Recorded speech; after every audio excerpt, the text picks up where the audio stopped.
Oi, gente! O vídeo de hoje é a resenha do livro O Poder do Agora. Bom, eu não tenho ele físico porque eu li ele no Kindle, né? Então, no caso, né? Mas eu quero falar dele mesmo assim. Bom, O Poder do Agora é um livro de autoajuda que pretende ser um guia espiritual para iluminação espiritual. E aí a gente precisa saber qual é o conceito do autor de iluminação espiritual. Para ele, essa iluminação espiritual seria não se importar com o que já passou, nem se importar com o que vai vir, e se focar só no momento que você está vivendo agora. Não se focar no hoje, mas se focar no agora, nesse exato momento, nesse segundo que você está vivendo agora, porque a vida é uma coisa que a gente não tem muita certeza de se a gente vai estar vivo daqui 20 minutos, daqui 20 anos. Então não tem motivo para ele. Não tem motivo pra gente ficar se preocupando com as coisas que já passaram, porque a gente não consegue mudar elas. E não tem por que a gente ficar se preocupando com o que vai vir, porque não tem como a gente prever o que vai acontecer com 100% de certeza. Então, para ele, iluminação espiritual seria você se preocupar só com o agora. Não se preocupar com o agora, mas viver o agora com toda a intensidade que você puder, sem ficar pensando no passado ou projetando um futuro. E assim, eu realmente concordo que a gente não deveria ficar pensando no passado nem no futuro, porque assim como ele diz, a gente pensar no passado pode trazer depressão, porque a gente é como se os eventos que aconteceram com a gente determinassem que a gente é hoje e não necessariamente isso é verdade.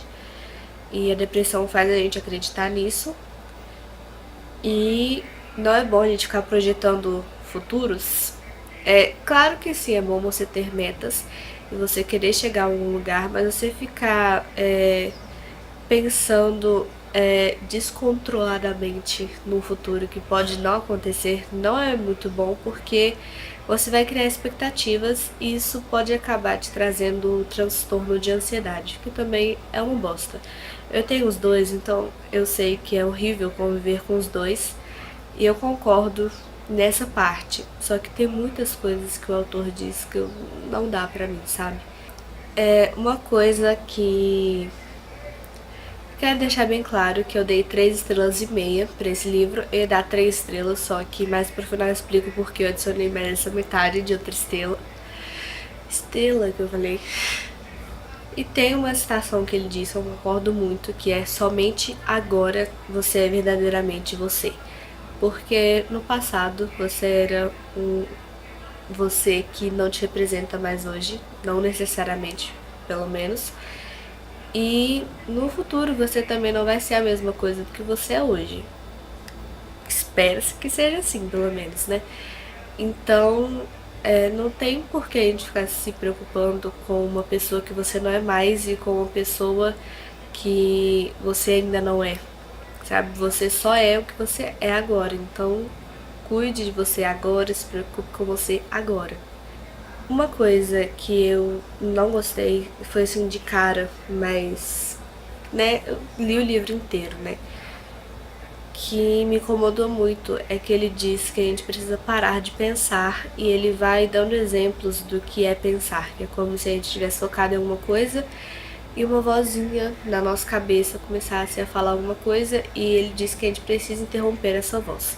Só que parar de pensar é uma coisa que não pode ser dada essa ordem dessa maneira. Porque se ele tivesse dado a ordem como esteja focado em algo, seria muito melhor. Porque lendo o livro a gente percebe que esse parar de pensar que ele diz é estar focado em alguma coisa de modo que você não fique pensando em outras coisas. Até porque é um livro de autoajuda. E no livro tem um símbolo que é tipo um S, que ele diz que quando aparece esse símbolo você precisa parar de ler um pouco, pensar no que você leu, analisar as coisas e depois voltar a ler de novo. Pode ser que alguém veja esse símbolo e só pegue o livro no dia seguinte. E aí, se a pessoa faz essa leitura bem quebradinha, quando tipo, até ela ter a explicação do que é esse parar de pensar, que ele só vai dar lá bem depois que ele já introduziu esse tema, a pessoa vai estar se esforçando para parar de pensar e vai ficar frustrada porque não consegue, porque ela não sabe que esse parar de pensar do autor é simplesmente estar focado em algo. E eu acho isso muito falho. Isso não acontece só dessa vez, acontece também com a palavra presença. Ele vai introduzindo os temas e vai falando sobre eles, só que, por exemplo, a palavra presença. Tem um capítulo, que eu acho que é o capítulo 6 ou 7, que fala sobre que o tema desse capítulo é presença. Mas antes de ter esse capítulo, nos capítulos anteriores, ele já fala sobre presença. E aí tem uma outra coisa, vai ser minha última reclamação sobre o livro, espero, que o que acontece. O autor se propõe a juntar vários conceitos de várias religiões, inclusive a religião cristã, que é o que ele mais fala, inclusive porque ele cita Jesus várias vezes. E aí ele faz umas coisas que é o que? Erros bíblicos. Que aí pra mim, eu realmente pensei em abandonar a leitura, porque eu tenho consciência de que só um cristão que estuda a Bíblia vai perceber esses erros. No caso, eu sou, né? Então, pra mim, foi uma coisa que me incomodou muito e eu realmente quis abandonar a leitura, mas eu falei, eu vou continuar, porque se eu for falar mal desse livro ou de alguma coisa, de algum aspecto desse livro, eu preciso ter argumentos, né? Então, foi até o final. E eu vou ler aqui as passagens que ele errou feio. Ele diz: em outra parábola, Jesus fala das 5 mulheres descuidadas, inconscientes, que não tinham levado azeite suficiente, consciência, para manter as lâmpadas acesas, ficar presente. Essas parábolas não são sobre o fim do mundo, mas sobre o fim do tempo psicológico. O que diz a Bíblia? Então, o reino dos céus será semelhante a 10 virgens que, tomando as suas lâmpadas, saíram ao encontro do esposo, e 5 delas eram prudentes e 5 loucas. A parábola é claramente sobre o que? Reino dos céus, como ela diz na primeira parte da frase aqui. Não é sobre fim de tempo psicológico. E o problema não é ele interpretar como o fim do tempo psicológico, o problema é ele dizer: essas parábolas não são sobre o fim do mundo, mas sim sobre o fim do tempo psicológico. E aí isso me irrita, porque ele está afirmando uma coisa que a Bíblia afirma totalmente o contrário. E se ele se dispõe a englobar com vários conceitos de várias religiões no livro, que ele use os conceitos corretamente. E assim, se ele errou em vários conceitos cristãos, eu também não boto muita fé de que ele acertou em todos os outros conceitos das outras religiões que ele usou, sabe? Nananana, ou mitos, tal como a crença de que Jesus jamais abandonou seu corpo, mantendo-se unido a ele e com ele tendo subido ao paraíso. Que a Bíblia diz: mas recebereis a virtude do Espírito Santo que há de vir sobre vós, e ser-me-eis testemunha tanto em Jerusalém como em toda a Judéia e Samaria, e até os confins da terra. E quando eu dizia isto, vendo eles, foi elevado às alturas, e uma nuvem o recebeu, ocultando-o aos seus olhos.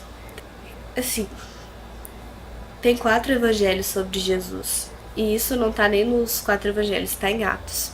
Se Jesus não tivesse sido levado aos céus em corpo, em carne, eu acho que a Bíblia teria falado. Porque assim, Jesus é o protagonista do Novo Testamento.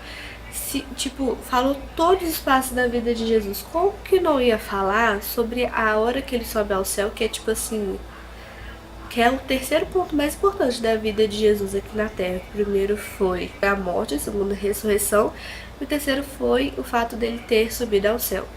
Se ele não tivesse subido em carne, com certeza a Bíblia falaria. E como eu disse, o que me irrita não é ele dizer que a interpretação da Bíblia é essa, é ele afirmar que o que ele está dizendo é a verdade e não o que está escrito na Bíblia. Nunca personalize Cristo, não dê uma forma de identidade a Cristo. Que a Bíblia diz: e o Verbo se fez carne e habitou entre nós, cheio de graça e de verdade, e vimos a sua glória, glória como do unigênito do Pai, portanto, o verbo se fez carne, o que significa que Jesus era e é uma pessoa. E ele tem uma identidade que é unigênito do Pai. Então, assim, essa frase está totalmente errada.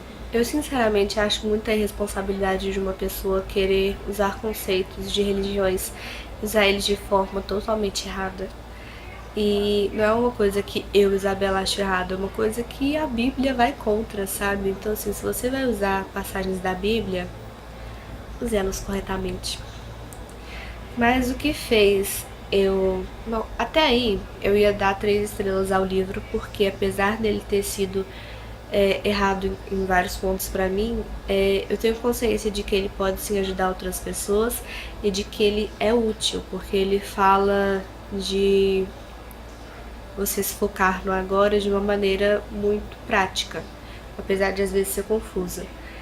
E então eu ia dar 3 estrelas, só que aconteceu. Eu perdi uma pessoa em janeiro e eu ter lido esse livro e eu estar focada no que estava acontecendo agora.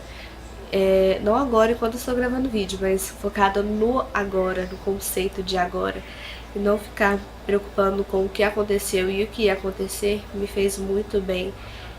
E me ajudou a ajudar outras pessoas que também estavam sofrendo. Então, por isso eu dei meia estrela a mais, porque assim, o livro não é muito. Sei lá, eu acho que quando um autor comete erros assim, eu, sinceramente, eu não leria outros livros dele, sabe? Porque se ele cometeu erros assim graves e não era o primeiro livro dele, eu não consigo, sabe, comprar a ideia de que os outros livros dele serão bons, realmente, sem erros. Fora que eu, enquanto bióloga, sei que várias coisas do que ele diz, principalmente sobre depressão e ansiedade, estão erradas, porque depressão e ansiedade são problemas, além de tudo, hormonais. Eles precisam de tratamento psiquiátrico com remedinhos para controlar esses hormônios. E ele simplesmente ignora isso. E isso me dá um pouco de aflição. Mas, assim, no geral, eu acho que o livro é um livro que vai sim ajudar outras pessoas e que vai te ajudar. Eu não acho que você vai ler esse livro e vai se tornar uma pessoa super iluminada, mas eu acho que sim, ler esse livro vai te ajudar a se focar mais no que você está fazendo agora, como o título do livro propõe, o poder do agora. E eu creio que com isso a gente consegue sim muita coisa, porque a gente estar focado melhora muito o que a gente está fazendo, né? E é isso.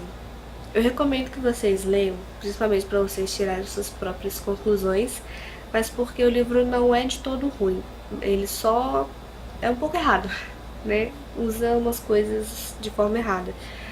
Mas, no geral, se você tirar essas coisas aí, o que sobrar do livro é bom. Então, recomendo, porém não muito. Assim, se você acha que você vai ficar irritado com o que eu disse aqui, não leia, você vai passar raiva. Mas se você acha que pra você tá tudo bem, até porque você já sabe o que tá errado, né? Porque eu já disse, se você acha que tá tudo bem nesse livro, leia. Bom, é isso. Se você gostou do vídeo, deixe seu like, se inscreva no canal. Até depois.